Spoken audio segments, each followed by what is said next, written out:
Hey guys, it's Mike. I'm going to do a quick review on this Oscar Schmidt OE20 with the Serpent inlays, and the inlays are real mother of pearl. I thought they were. Then I went to the Oscar Schmidt website and to find out if I could validate it, and indeed they do mention that it's real mother of pearl. So nice little touch there.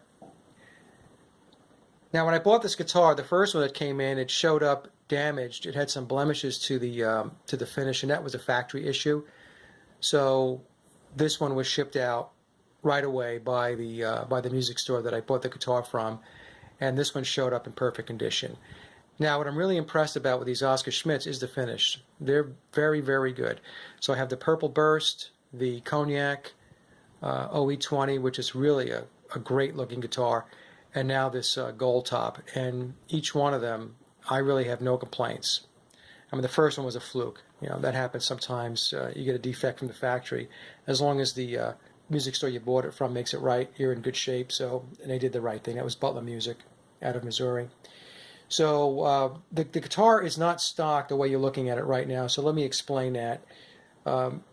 The input jack that comes with the guitar is a plastic cream color one. I took that off, and I had this this chrome plate, and I put that on. I think it's a much nicer touch. The knobs are the stock knobs that come with the guitar. The tailpiece is the stock tailpiece. The bridge was swapped out. As I mentioned in my previous videos, the bridge that comes with these guitars are very cheap tunamatics out of China with the retaining wire. I don't like the retaining wire, so I bought this from Rondo Music.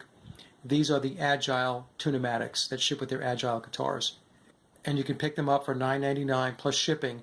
It's really a no-brainer to take the bridge that comes with the guitar, take it off, swap it out, and put this on, because for $10 it's light years ahead of the stock bridge that ships with the guitar.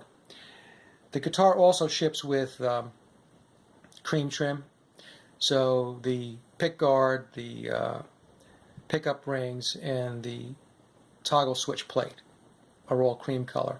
And I don't like the cream color on gold tops, because I think that the cream kind of gets lost in the sauce with the gold top, and I like the contrast. And so what you're seeing there is the black trim that I put on the guitar. And of course the pick guard and the pickup rings and the toggle switch plate, that's all very cheap. I mean, you could pick this stuff up off of Amazon for like $15 to $20 for the whole set, which includes the pick guard, the rings, and the toggle plate.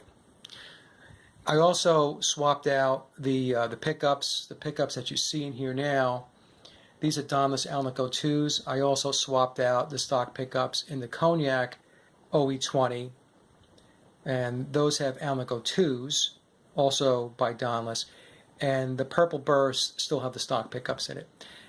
After playing the Cognac OE20 and the Purple Burst OE20, I reached the conclusion that the pickups needed to be swapped out. The neck pickup is not really an issue. It's the bridge pickup that I really didn't like very much, and that's because it has a very high ohm output at 17,000 ohms. The typical bridge humbucker, whether it's Alnico 2 or Alnico 5, is going to be around anywhere between 8.6 thousand ohms to about 9,000 ohms. The ones that are wound tighter, you'll get up above that. Maybe you'll get 11, 10, or 12,000 ohms. 17,000 is a little over the top.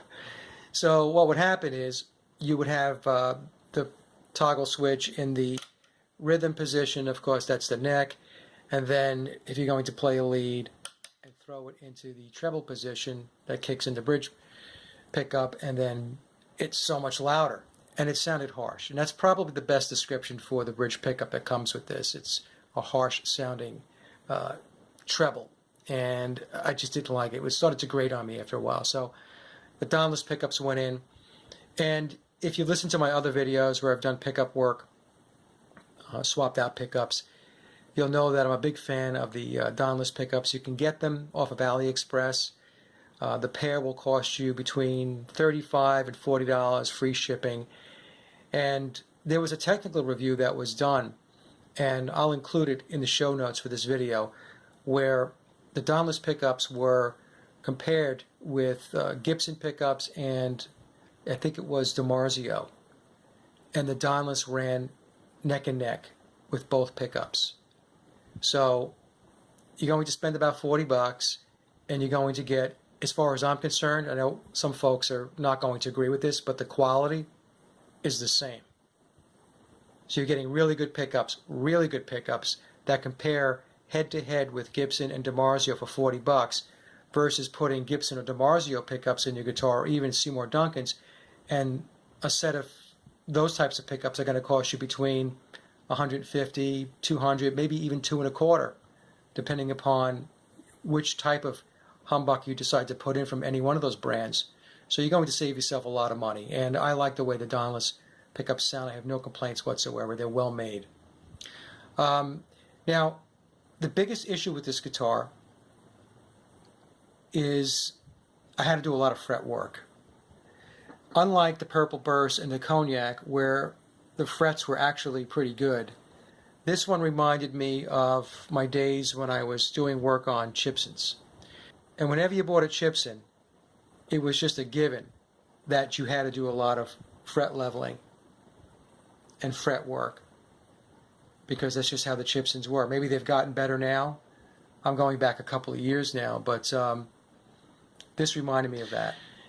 So if you're somebody that does not know how to do fret work, and you have a couple of choices. You return the guitar and get another one and hope the next one that comes in has better fret leveling. Or you take it down to a shop or a luthier to have them level the frets. And if you're going to get a complete fret leveling, that's going to run you an additional $100 to $150, depending upon which shop you take it down to. So this guitar cost me $240. So if you're going to spend another $100 or $150, you're talking about $400 now for the guitar. And quite honestly, it shouldn't have shown up this way. I have Harley Bentons that I bought that were cheaper than this. And I found that the fretwork on the Harley Bentons was very, very good. In fact, on my TE20, which cost me, with shipping, something like $100 or $110 out of Germany, I didn't have to level any of the frets. The entire fretboard was perfectly level. So there's really no excuse for the way the frets showed up on this guitar. And if I didn't fix them, what would have happened was I would have had buzzing at various points along the fretboard. No question in my mind. I've done enough work on these guitars to know. So I did the work, and now it plays beautifully. But again, I had to do the entire fretboard. Now the nut on these guitars, as I mentioned in the previous video, is a GraphTech Newbone. So it's a synthetic bone. A very, very good nut. And I attribute this nut to the reason as to why these OE20s keep in tune remarkably well. And now with 3 of these guitars with that type of nut, all 3 stay in tune, even after playing very aggressively. So that's a plus side for these guitars. The tuners are typical, Chinese tuners, but they work fine. They have a very nice feel to them, so there's no reason to swap them out. The guitar ship with the neck straight as an arrow, which is good. So it needed a little bit of relief, so I adjusted the truss rod a little, and I got it to where I want it. And she's a beauty now. But again, the thing is, I had to do a lot of fret work on this guitar. Didn't have to do it on the Purple Burst, and I didn't have to do it on the Cognac OE20, but on this one I did. So I don't know whether it was just a fluke that I happened to receive one where there was a lot of high frets, or I got lucky with the other 2. I don't know. Okay, so that's the quick review. I'm going to say that on a scale of 1 to 10, if I did not have to do the frets, or if I had to do a couple of frets, I would rate this guitar, like the others, an 8 to an 8.5. But because of all the fret work, I'm going to say that this particular guitar, 5 out of 10 stars. But after doing all the work that I've done to it, including swapping out the pickups, she's a great player now. And she's a great add to the collection. All right, you guys, I hope you found this informative and useful. The comments will be open. I will have to approve them because, as I mentioned in my other videos, some folks just can't behave themselves. All right, you guys, you have a great evening, and I'll see you soon.